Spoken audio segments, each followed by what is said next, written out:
Welcome back to the Social Seller Podcast with Conor Paulsen, where we interview the world's highest quality communicators, professionals, business owners, creatives, and everything in between. It doesn't matter what industry you're in. If you're a high quality communicator, there's a good chance you're living a lot happier life, but you're also bringing those opportunities into your life almost like a magnet. My guarantee is that on this show, we only interview people that I, one, look up to, and two, that I know are going to continue to kill the game for years to come, and I want to make sure they're on your radar. But what I've learned is by asking the best questions, we get the best responses, and that's what the highest quality communicators, our social sellers, are all about. Let's hop inside to the Social Seller Podcast. Welcome back to the Social Seller Podcast with Conor Paulsen. Today we have a special guest, and we're going to hop right in. It is David Perez. Now, just to give you some quick context, if you don't know David yet, he is first and foremost a humanitarian, a serial entrepreneur. He has a 40-year professional career launching disruptive technologies. I mean, looking into your details, I mean, there's patents, there's awards. I'm not going to list them all because there's a lot. And you are also the co-founder at nourish.me. And a big part there is you're enhancing the vitality of people's mind and body.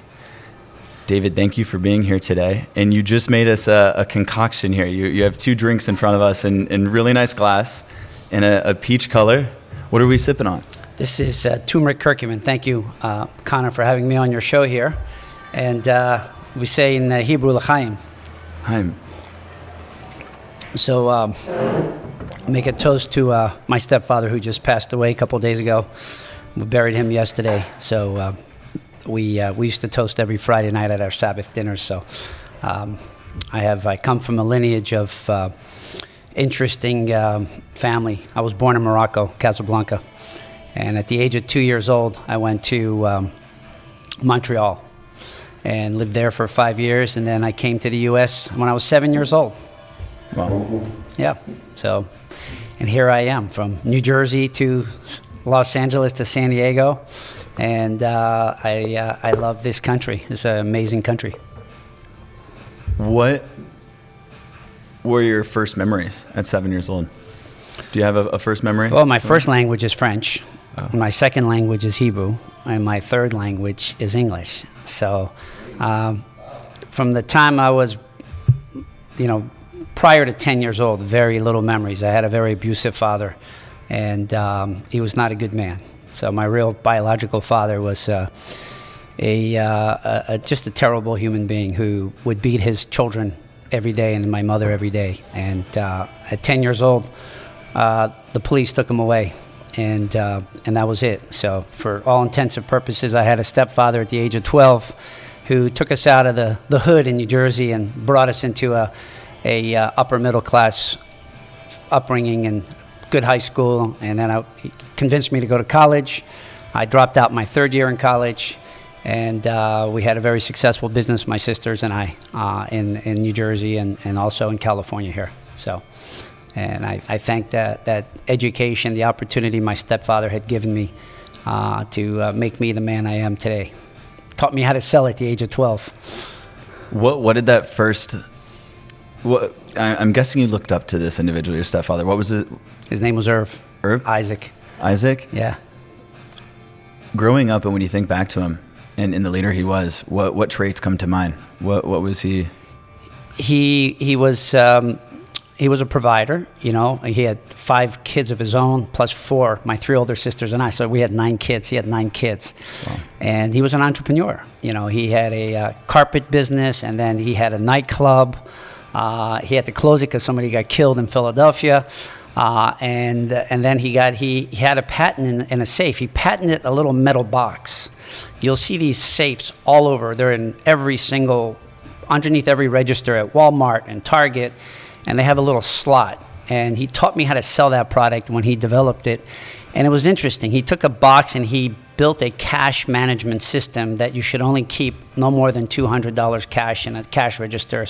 So it was interesting that his whole concept behind this safe was not from being robbed. It was employee.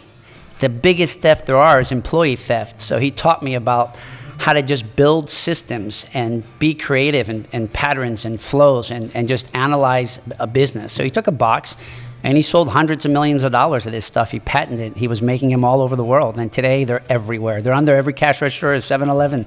You know, it was called Bonafide Factory Products. And, you know, it was interesting how he had a little slot and you couldn't fish. You know, once you put the cash in, it stays in, you know? Yeah. So, you know, this started back in the 70s and 80s. So think about that, you know. And what age were you when you were selling these? 12. I was 12 years old. 12 years old selling these. Yeah, he taught me, he took me to a trade show at the McCormick Center in Chicago. And all the security, it was the biggest security convention. All the loss prevention officers were there. And he showed me how to take an institutional approach to sales. And he says, don't ever sell on price. Sell on the benefits, the value, and create value. Once you have a value proposition and you have a unique selling proposition, that once the customer asks you what the price is, then you know you have them sold. If they're not interested, they'll never ask you what the price is. So I've always marketed products. We were the largest Sony dealer in America for 5 years back in the early 80s. In New Jersey, in Philadelphia, yeah. So electronics store? Or? Electronics. We had, we started out in the video and cable business right from high school. I started my business when I was 14, 15 years old. I was just about to turn 15, and I decided to sell electronics in high school because I was managing an electronics store in Philadelphia. So they would let me take the car stereos, and then in 1985, I got into the car phone business. So we were one of the largest dealers in New Jersey, Delaware, Philadelphia, and California. We're privately owned. You said car phone? Car phones, yeah, 1985, 1986. Oh, wow. Yeah, that's probably before you were born. So for any viewers that were before a millennial, so I had a couple friends that had vehicles that still had them. I don't know if they were really active, but can we just, was this at the same time period that a cell phone came out? So the car phones were cell phones back then. That was the same one. So prior to that, they were IMTS, but the cell phones, they turned the network on in 85 in Chicago first, then New York, then Los Angeles. Philadelphia was 4 or 5. So you had a choice. You could buy from the local phone company, and you know, Philadelphia, New Jersey, Delaware was Pacific Bell, which was Bell Atlantic, and California was Pacific Bell. So there was different regional telephone companies, which eventually became Cellular One and then Singular. So they kind of bought them all, and then T-Mobile came in. So there was very little competition. There was only 2 carriers in each market: the A carrier, the B carrier. And the phones back then we were selling for $4,000 or $5,000. So. Wow. It was expand, and the portable phones were like either briefcase phones or the big, you know, Motorola 8000, which was like $6,000. So it was an interesting business because we used to charge $500 to install them. Wow. Yeah. Wow. Very interesting. This sounds similar. I have a theory that the friends in my life that have come from the Northeast or spent a decent amount of time, especially if they were in some version of sales, they always have some of the most interesting stories, and I feel like things just move at a different pace. A similar story with a guy named Gary. He's a neighbor here in the building, and he was the most successful BMW salesperson on the East Coast. They moved him from all over the place, back and forth. He got to go on the cruises and things. Now he's just happy, laid back. His wife, Mary, incredible lady, got to work under Steve Jobs at Pixar, right? And they're just 2 happy people. I think he's actually out by the pool hanging out, right? When you do well enough. But he talked about LoJack, and that same technology that I would have believed came. That was GPS LoJack, yeah. Right? Yeah, and they were using the GPS network. Eventually, they tried to go to a cellular network, I think. I'm not positive about that. But yeah, the LoJack didn't work if you were in a parking garage or something. So that was the problem. You had to have a direct line of sight. You know, there was not too many towers back then. Towers were very expensive. So, you know, in California, they may have had 50 towers. In New Jersey, they may have had 10, you know, like South Jersey. But the networks today are a lot more mature. But the phones back then were very high-powered because, you know, you had a lot of radio frequencies, and the power was, you know, 3 watts. Today, they're like milliwatts. Everything is milliwatts. So because they're, you know, the towers are like 5Gs everywhere. I mean, you got thousands of towers in every city. You know, we're surrounded by towers right now. There's apps right now, you could see how much RF interference. I have a meter at home that I can measure it, so you get bombarded with RF. So it's a good idea maybe to shut your power strip off with your Wi-Fi when you go to bed at night. Don't keep your phone by you. Put it on airplane mode. You're getting bombarded with a lot of signals. It's not very healthy, you know. But I'm the guy that's been talking on cell phones since 1985. You know, literally 10, 12 hours a day. My whole life is around, you know, on the phone communications. I love it. And you have decades and decades of professional experience as a quality communicator, a leader of organizations, and the big one is the humanitarian. And I'm excited because towards the end, we have a surprise for you, and this is one of the first interviews where we've actually got to lay some cool stuff out, and there's a whole story behind this. Biohacking is something that's gotten a lot of interest. I have a feeling that you were probably in biohacking before it was called biohacking in the last, I don't know, I feel like the term started getting a lot of spice in the last 3 to 5 years, but maybe it was around before. You've had this success, as far as I've understood, in business, and you continue to. When did you start valuing your health? Did you hit success first? Because I see that a lot of times where, actually, no, I see both sides. So when did you start valuing your health as a priority? I moved out of the house when I was 17 years old and graduated high school. I built my own place. I had a beautiful condo, 3-bedroom condo, and I bought all my dream cars at a very young age. I had every car you could imagine, and I love fast cars, driving fast, and I valued my health at the age of 17. I moved out and I started to cook for myself. And one of the former Mr. Olympians used to pick me up, take me to Gold's Gym at 5:30 in the morning. Then every night we would cook dinner together and work out. So I spent 2-3 hours every day working out, 7 days a week. I do hot yoga sculpt now every day, every morning. My meditation and yoga, it's a must. I can't start my day without it. I bring my son Aaron with me, my son Isaac, even my daughter, 14 years old. She's been going to yoga for many years. But we're very into clean eating, no drugs, no alcohol.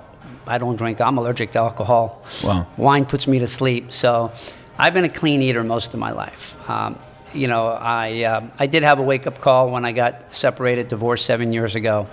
I was diagnosed with something that I ended up having to deal with, and took me 5 months to get rid of it with just improving my diet. I became vegan for 5 months, lost a lot of weight, but I ended up rebounding. They say, the comeback is always greater than the setback. And so health is something I've always taken seriously. I've owned some water companies. I've invested in cancer research back in 2005 and cancer vaccines.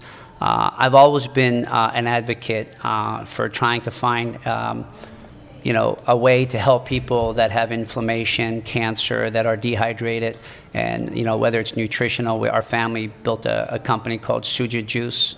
And I built the factories for them. I was there for 3.5 years. Then I started Nourish Me. From Suja, I went on to start Nourish Me. We also have another energy drink company called Rowdy Energy. My brother-in-law is running. I help him with some of the formulations. We got some exciting news that we're announcing in the next few months there.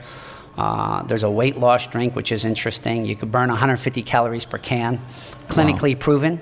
And it's a healthy energy drink to go after Monster and after Red Bull and some of the other, Rockstar, the stuff that's really toxic for you.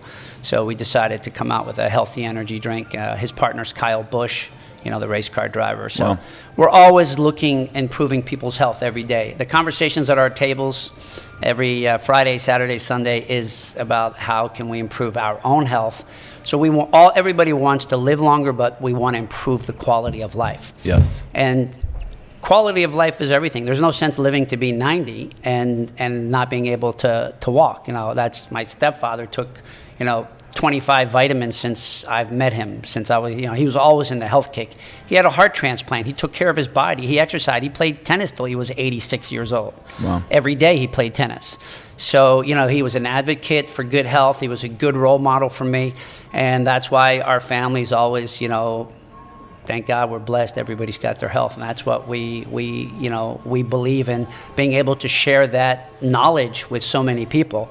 And, I was in a car accident 5 years ago.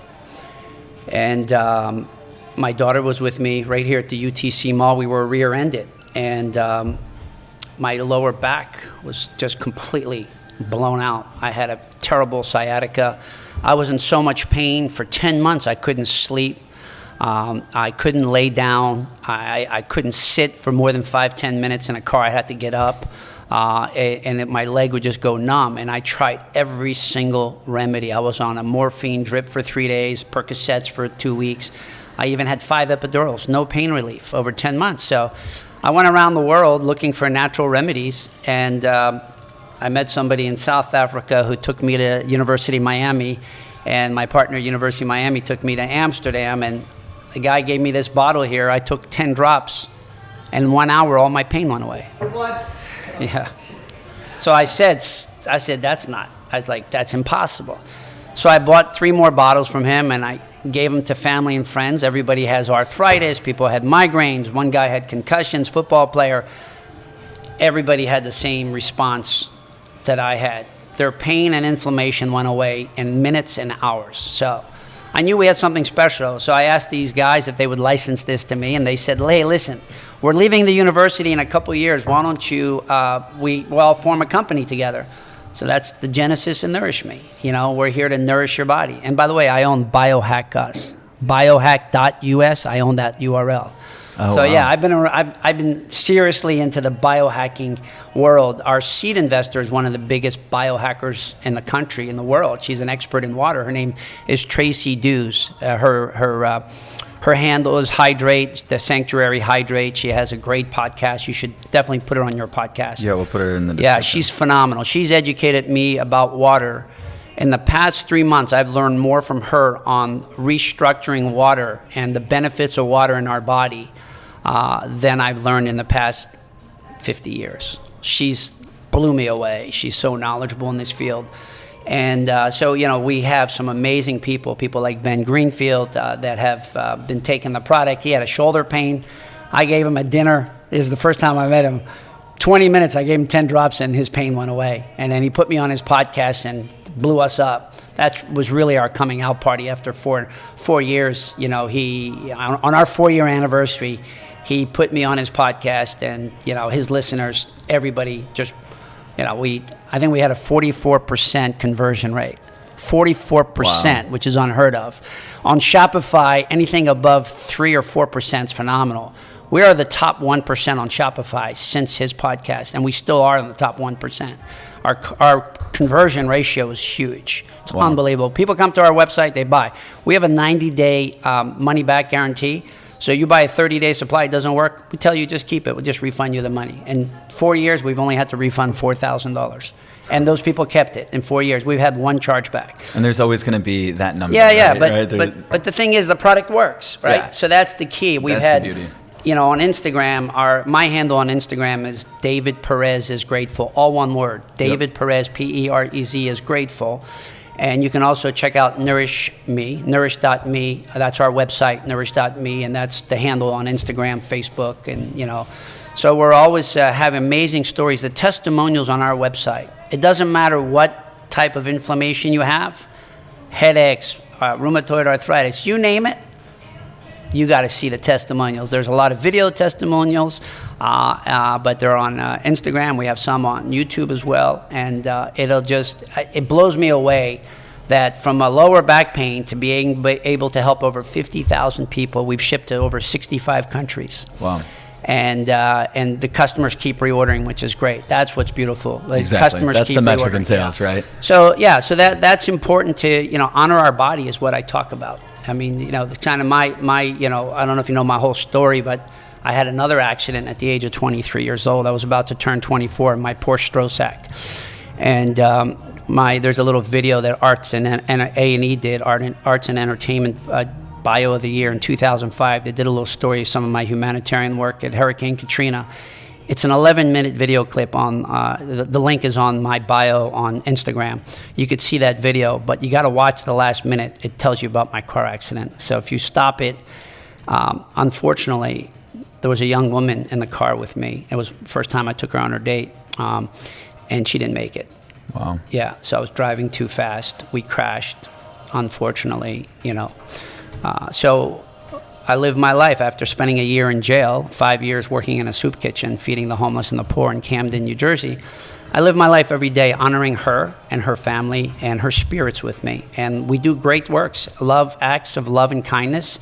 I think that's the key, is to be able to give and serve others, no matter what. It doesn't have to be a tragedy. It could just be, you're healthy, you've got, everything going for you, Conor, right? So it's great to be able to help others, and my life's mission is being able to follow up on what I asked her 5 minutes before the accident. I asked her what she wanted to do, go to college for. She goes, she wanted to be a doctor. She wanted to save lives. Wow. So I believe we're saving many lives together with her spirit and her in the memory of her on this Thanksgiving week and this holiday season. I honor her and her family and her spirits with me. Yeah. Wow. And thank you for sharing that. That has definitely shaped your life, your why, in so many ways. Can we take a step to when that was recent, or when there were the repercussions in spending a year? Like what is going through your mind in a year's time? Are you meditating to get time by? Like, and I'm sure there's... didn't really understand meditation back then. I didn't, I was spiritually aware, but I wasn't spiritually connected. It took me 5 months, and I was ashamed of what I had done. And she was young, and I was a little older than her. And I woke up my 25th birthday in jail. So I went in the night before, 5 months of maximum security, I wanted to take my life. I just wanted to end my life. I was so ashamed of what I had done. And then it came to me, I stopped believing in God. I stopped believing in, in humanity. I was like, well, it's not fair. She was innocent. She wasn't driving, and it was my fault. Why is the guilty guy behind? Why is the guy, Yeah. And I realized that if I would take my life, it would hurt my mother, my sisters. That was a selfish thing to do. It would hurt more people that loved me. So I decided to honor her, and I decided to live life with a purpose and figure out how I can help other people. So the humanitarian work that we've done in New Orleans, Haiti, Kenya, Ethiopia, Nicaragua, all around the world we do. Even New York, we did a large mission here feeding 15,000 people a day. We did a big humanitarian effort in Florida Keys during Hurricane Maria and Irma. So we ran that whole operation there. We pick up communities, we help them rebuild, we feed them, we clothe them, we give them shelter, electric, and we give them, most importantly, love and compassion. And I think that's why God gave us 2 ears and one mouth, so we should listen twice as much as we should talk. And working in the soup kitchen, that was kind of the most beautiful thing for me, was to be able to just sit there after we put the food out, is to sit in a line and listen to people tell me their story. So that's what your show's about, is telling a story.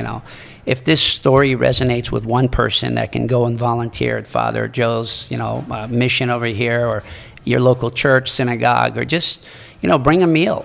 My daughter was serving the homeless down here. She served 120 people for the day before Thanksgiving. Wow. She's 14 years old. She's been doing it since she's 8. For 6 years, she's been doing it with her local synagogue and a bunch of women and my ex. It's a beautiful thing.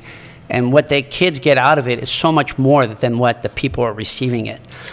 So it's so important that we should pay it forward somehow, because we're blessed, we are blessed. Look at Absolutely. Your health, look at your house, look what you live, I believe that to be able to serve others is probably the most amazing legacy that one can leave. You can't take your cars, your home, your clothes. Nobody's going to remember you by how many meals you ate or where you ate. You're going to be remembered by one thing and one thing only, and that's our good deeds, the deeds of love and kindness. And I think that's what I try to, express on every platform that I have the opportunity, is to live your life with a purpose and then honor your body, because I see about 75 to 80% of the people in this world do not honor their body. They don't watch what they eat. They may overeat. They may eat the wrong foods, drink too much alcohol. Obesity is a big problem in our country. The mental stress that we are derived. People have stress at every age. Even if you're, 10, 12-year-old, you're taking a test in school. There's stress. Yeah. There's so much stress in our lives that stress is the number one factor of causing cancer, causing mental illnesses. It's stress. And then the other factors is the food that we eat. You are what you eat. You eat junk food, packaged foods, McDonald's, all these preservatives, all this glyphosate, all the gluten in the U.S. is polluted. It's contaminated with glyphosate. So the gluten in Europe is safe. There's 4 pesticides that you could use in Europe, and there's 100 in the U.S. that's allowed, including glyphosate, which is known to cause cancer, and they've been sued. So anything with corn is toxic, so you got to be really careful what you eat. But our diet is not just what we put in our body by food or drink. Your diet is also how you think. Your diet is the nail polish you put on, the cream you put on your skin, the soap that you use, the shampoo. You know, they've seen so many clinical studies, you know, on some of these conditioners and hair laxatives. They cause fibroids, they cause cancer. There's so much toxins and everything that is sold at these stores, so you have to be really careful. Try to buy clean products. There are some websites you can go to that have tested all these things for contaminants. I highly recommend that you do a little research before you put stuff in your body or on your body. Also, you know, one of the things my father and we used to read the newspaper every day, you know, Wall Street Journal, New York Times. And back in the 90s, front page of the New York Times was floss or die. I'm like, what the hell is that article?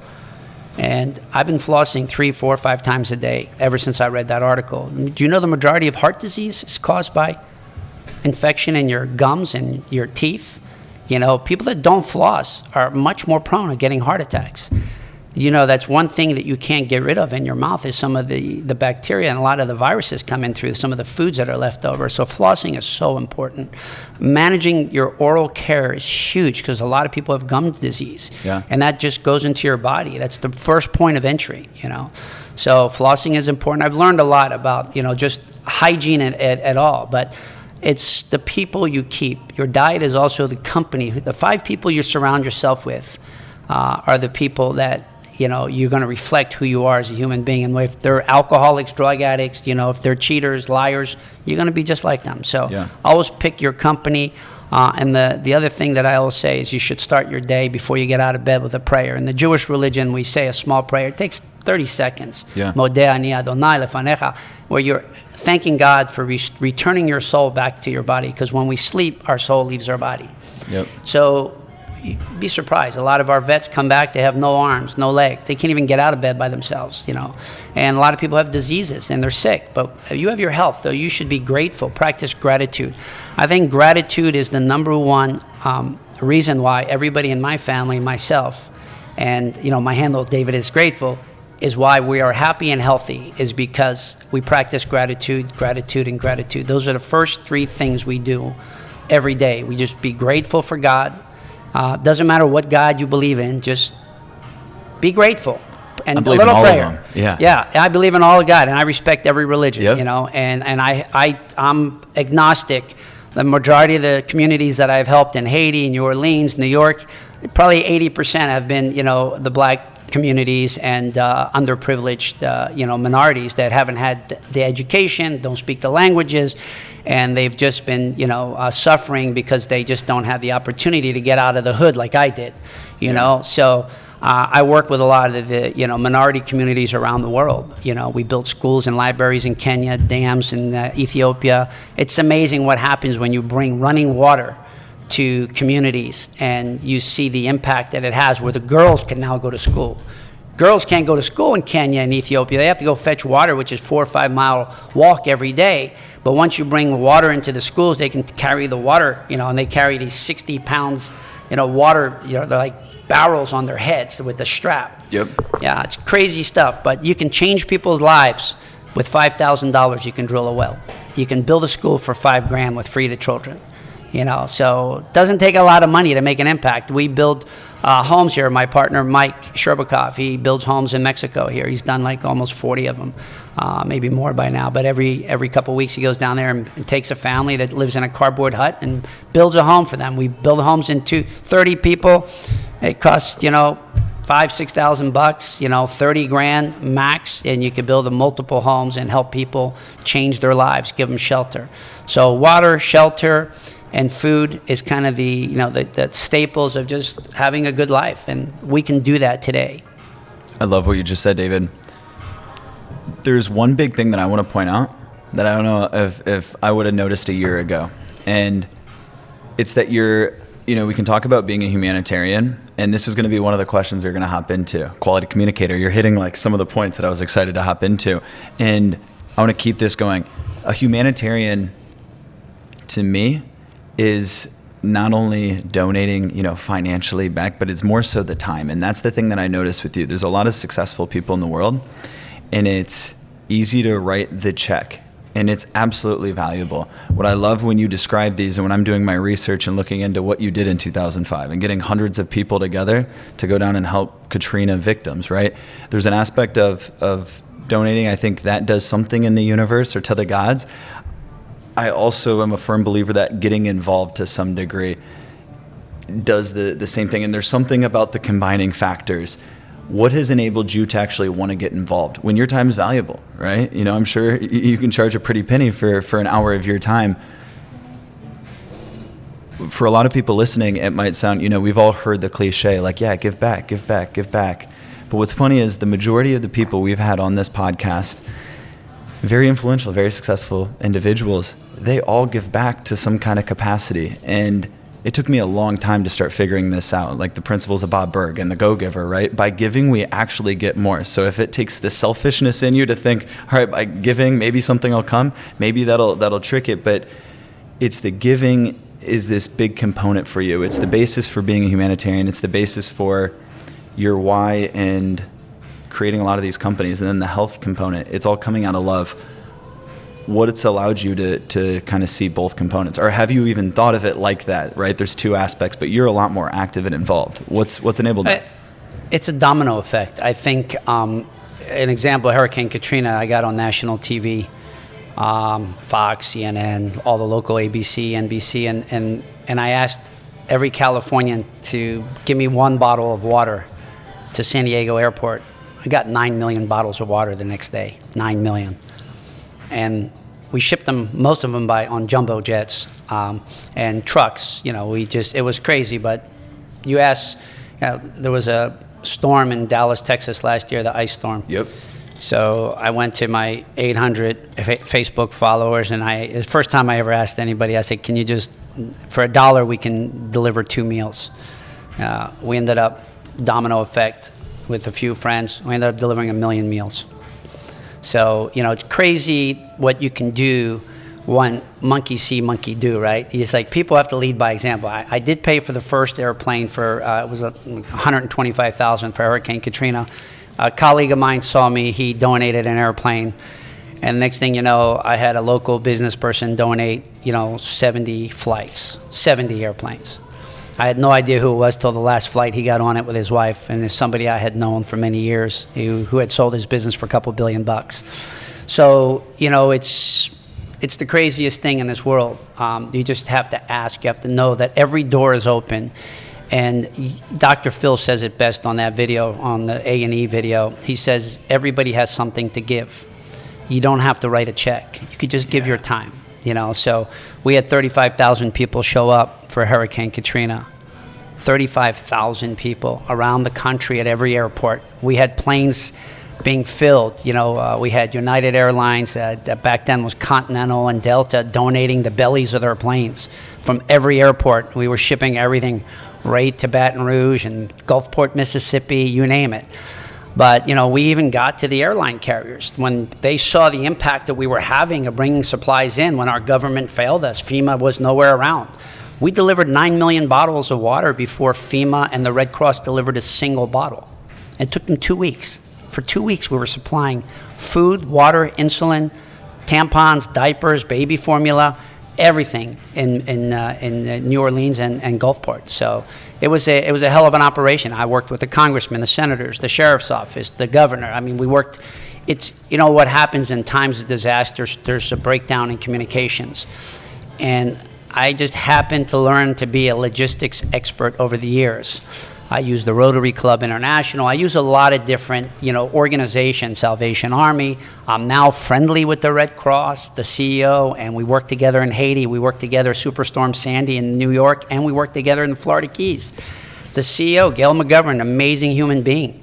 You know, when they understand the impact that one little guy can have and how we use faith-based organizations to deliver our aid, you know, and we show them, we show by example. You know, I get called by Governor Rick Scott, who's now a senator. You know, I'm on a press conference with him. I'm on a press conference with Andrew and, you know, all these senators and congressmen, you know, they call me when there's an issue. I've had 2 presidents call me, U.S. presidents. You know, and I've had presidents of 2 other countries. I'm working with the president right now of Haiti, Wow. that new president, you know, and there's people that need the help, and they just don't know how to write grants. They just don't know where to go find the funding to help rebuild communities and deliver food, water, shelter, sanitation. It's very key. There's a lot of components of when you're dealing in a disaster. And I've been very lucky to be surrounded by some really bright people that have taught me over the years to become a logistics expert. It didn't happen overnight. It didn't happen in thin air. It was trial and error. But I'm blessed, you know, and the reason I'm blessed is because... Or anybody didn't listen, or anybody said that I wasn't good. Alrighty. And Because these are ones